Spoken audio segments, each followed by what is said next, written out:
વૈદિક પ્રાકૃતિક ફાર્મ, ગામ દુધાળા, તાલુકો લાઠી, જિલ્લો અમરેલી. આ દાઉદખાની પંછી ઘઉં છે.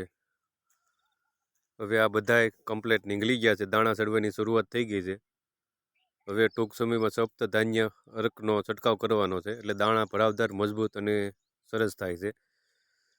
હવે આને એક જ પિયત આપવાનું છે. આ જુવાર છે, આગળ મકાઈ છે, એમાં મિક્સમાં છે ધાણા છે, શેણા છે, રાઈ છે, બધું મિક્સમાં છે. આ પાળે મેથી છે.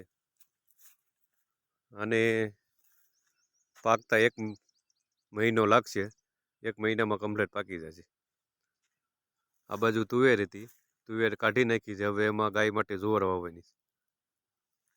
15 દિવસમાં જુવાર વવાઈ જાય. આ 5 વીઘાના છે બંછી ઘઉં, દાઉદખાની, સુભાષ પાલેકર પદ્ધતિથી